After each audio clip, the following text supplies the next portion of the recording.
Karibuni tena hapa kwenye channel yetu ya Zabibu TV. Siku hii ya leo tunataka kuangazia mwenendo wa Simba kuelekea kwenye mechi yake ya hatua ya kwanza kwenye fainali kati yake Simba na RS Berkane ambayo inatarajiwa kuchezwa tarehe 17. Lakini awali ya yote ningependa kusema kwamba au kutupa lawama kubwa sana kwa TFF na bodi ya ligi. Kwa sababu gani nasema hivyo? Mpaka sasa hivi Simba ana viporo vinne ambavyo vyote ni mechi crucial kwa ajili ya kuweza kutafuta nafasi ya kung'ang'ania kombe la NBC Premier League, akiwa yeye ndio yuko kwenye nafasi ya pili na Yanga akiwa kwenye nafasi ya kwanza. Na mvutano kati ya Simba na Yanga inafahamika ya kwamba endapo Simba akishinda mechi zake zote, viporo vyake vyote, atakuwa amebakiza pointi moja kuweza kumfikia Yanga, na watakuwa wamebakiza mechi moja ambayo ni dabi ya Kariakoo iliyoota mbawa tarehe 8 kama tunavyojua. Na hii yote inatokana na madhaifu ya bodi ya ligi na TFF katika upangaji wao wa ratiba. Mpaka sasa hivi naweza nikasema bila kupepesa macho, Simba ana ratiba ngumu na ana kibarua kigumu, aidha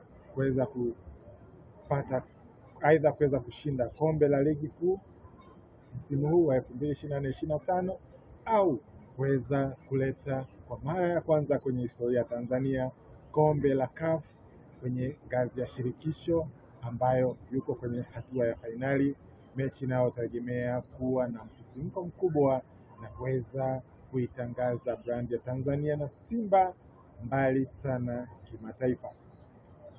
Tunakumbuka misimu iliyopita Yanga alishaikuwa kwenye hatua kama hii ya fainali, na kabla ya fainali alishaikuwa kwenye hatua ya nusu na robo mtawaliwa, lakini kwenye ratiba za mechi zake za ndani ya ligi pamoja na CRDB Confederation Cup, Yanga hakuwa na viporo vya kusema kwamba vitamsumbua.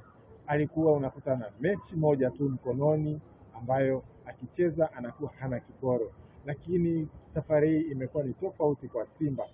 Simba anakuwa na viporo vingi sana, na hii inaweza ikawa ni kujenga au kumbomoa katika kuweza kutetea kile katika kusaka kile anachokitaka, ikiwemo ni mataji.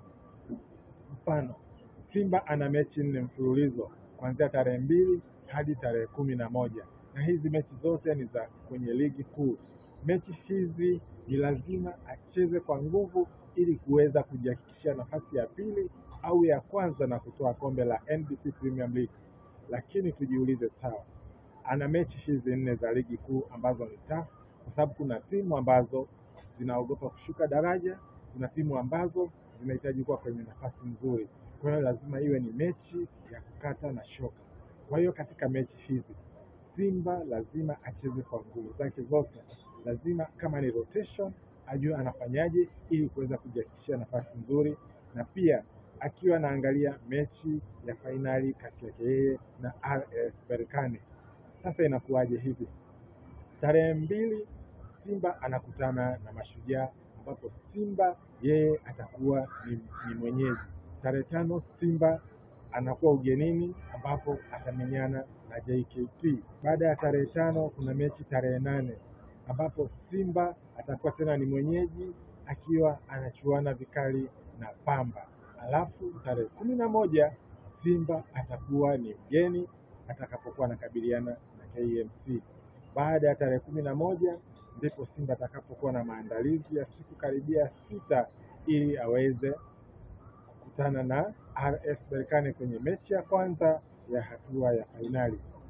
Ukiangalia hapa mfululizo huu au mlolongo huu wa hizi mechi, wachezaji wa Simba watakuwa na uchovu mkubwa sana au fatigue, na pia kwenye upande wa kisaikolojia wanaweza wakawa hawako kitimamu. Inategemea na namna mechi hizi za ligi zitakavyokuwa, kwa sababu mechi hizi za ligi ni mechi ambazo zinawafurahisha mashabiki, kwa sababu Simba anahitaji kulitoa hili kombe la NBC Premier League, na pia mechi hii ya fainali ni mechi itakayowafurahisha mashabiki pamoja na Watanzania, kwa sababu Simba ni lazima alichukue kombe hili lije Msimbazi na aweze kutimiza unabii wa hayati Magufuli aliposema ya kwamba Simba ndio itakayokuwa klabu ya kwanza nchini kuleta kombe la CAF hapa Tanzania.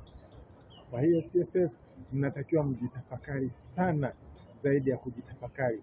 Kama mliweza kushindwa kumanage mechi ya dabi ya tarehe 8, mmeshindwa hata kumanage mpangilio wa ratiba wa mechi za ligi na kumwekea mlima mkubwa wa Simba ambaye ana kibarua kikubwa kuweza kuheshimisha